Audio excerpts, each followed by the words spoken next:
नमस्कार। जिंदगी में कई बार ऐसे मौके आते हैं जब जीत या हार मायने नहीं रखते। उससे भी बड़ा हो जाता है सही और गलत का सवाल। क्या सही है और क्या गलत है? ऐसे समय में हमें यह तय करना होता है कि हम मुश्किल रास्ता चुनेंगे या आसान रास्ता।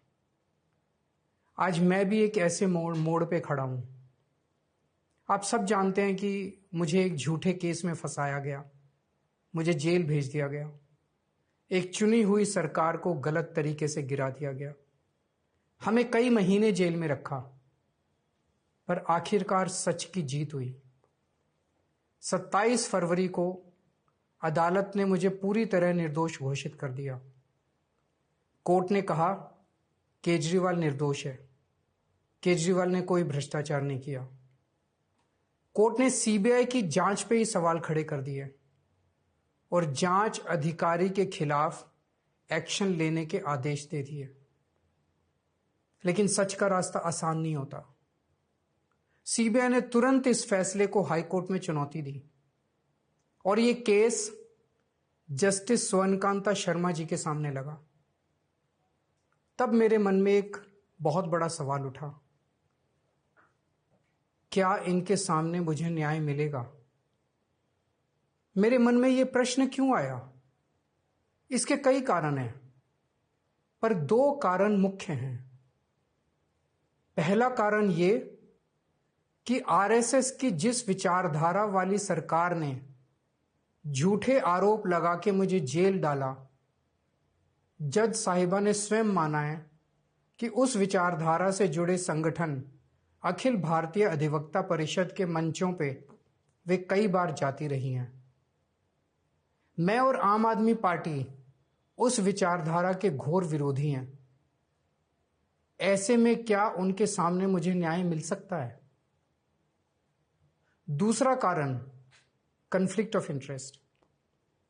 कोर्ट में मेरे विपक्ष में केंद्र सरकार की सीबीआई है और जस्टिस स्वर्णकांता जी के दोनों बच्चे केंद्र सरकार में काम करते हैं। उनके दोनों बच्चे केंद्र सरकार के वकीलों के पैनल में हैं। हमारे सामने कोर्ट में दूसरी ओर से वकील हैं सॉलिसिटर जनरल श्री तुषार मेहता जी। तुषार मेहता जी दोनों बच्चों को केस देते हैं।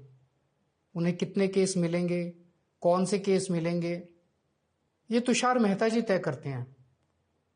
भारत सरकार के पैनल में लगभग 700 के करीब वकील हैं, लेकिन जस्टिस स्वर्णकांता जी के बेटे सबसे ज्यादा केस पाने वाले वकीलों में से एक हैं।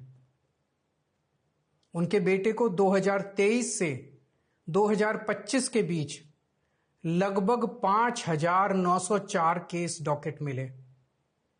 इससे उनके बेटे को करोड़ों रुपए की फीस मिली। आज की तारीख में उन बच्चों का भविष्य और कमाई दोनों काफी हद तक तुषार मेहता जी पर निर्भर है।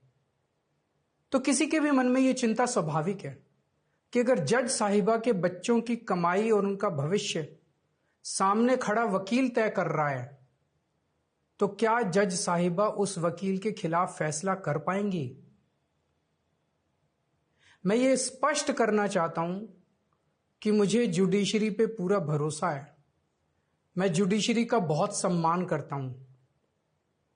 जब मेरे खिलाफ गलत साजिश हुई तो हमारे देश की जुडिशरी ने ही मुझे न्याय दिया था।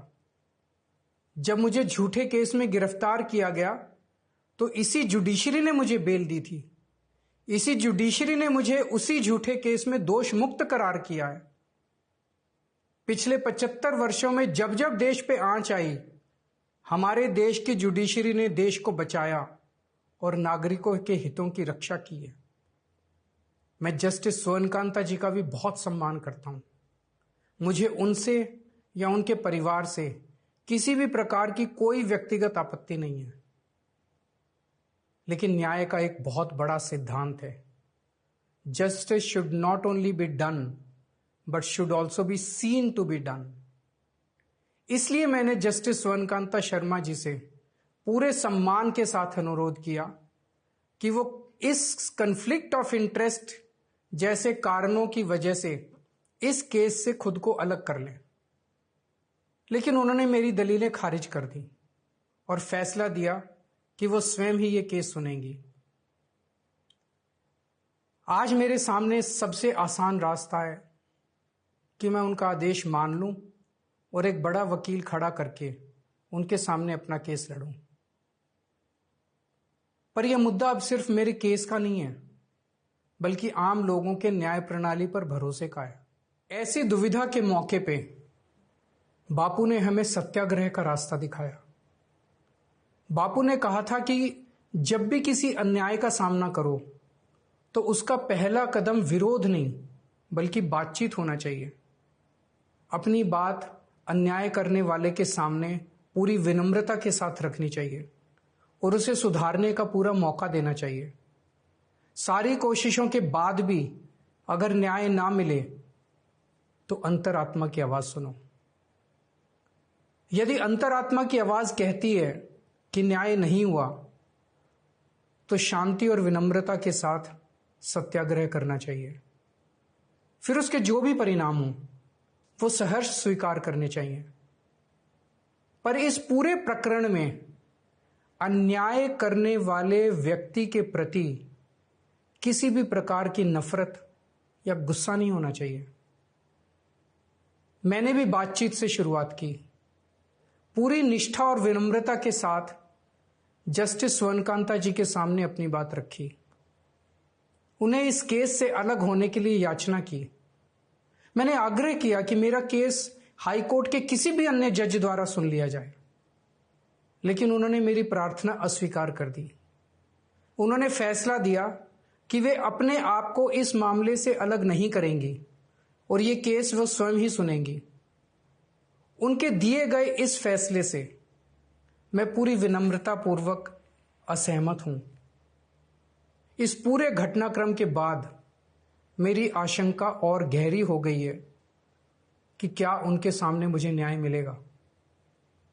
बापू के दिखाए रास्ते पर चलते हुए सत्याग्रह की भावना से अब मैंने फैसला किया है कि मैं इस केस में जस्टिस स्वर्णकांता जी के कोर्ट में ना तो स्वयं पेश होऊंगा और ना ही मेरी तरफ से कोई वकील पैरवी करेगा।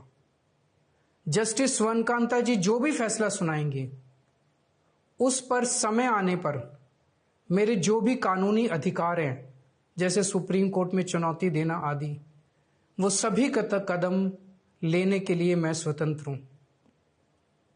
ये बात आज मैंने एक पत्र लिखकर जस्टिस स्वर्णकांता जी को भी सूचित कर दिया है। मेरा जस्टिस स्वर्णकांता जी से किसी प्रकार का व्यक्तिगत विरोध नहीं है।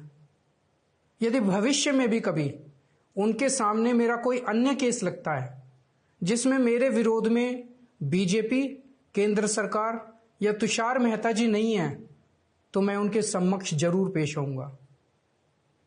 आप पूछ सकते हैं कि यदि मैं जस्टिस स्वर्णकांता जी के रिक्यूजल ऑर्डर से असहमत हूं तो उसके खिलाफ सुप्रीम कोर्ट क्यों नहीं जा रहा? उसकी तैयारी कर रहा हूं। यह पूरा मामला बहुत नाजुक और संवेदनशील है। कानून को ध्यान में रखते हुए, जुडिशरी के सम्मान को ध्यान में रखते हुए और लोगों के न्याय व्यवस्था पर भरोसे को ध्यान में रखते हुए एक एक कदम उठाना है।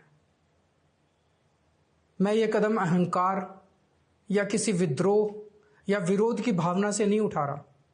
इस कदम के जरिए मेरा मकसद देश की कानून प्रणाली को चुनौती देना भी नहीं है और ना ही मेरा मकसद न्याय व्यवस्था का अपमान करना है। इसी केस में मैंने हर स्टेज पे, हर अदालत में अपना पूरा सहयोग दिया है। मैं न्यायपालिका का बहुत सम्मान करता हूं। इसी न्यायपालिका की वजह से आज मैं आजाद घूम रहा हूं। मेरा सिर्फ और सिर्फ इससे एक ही मकसद है, देश की न्याय व्यवस्था पर लोगों के भरोसे को और मजबूत करना, लोगों में अटूट विश्वास भरना कि जरूरत पड़ने पर हमारे देश की न्याय व्यवस्था से उन्हें न्याय जरूर मिलेगा।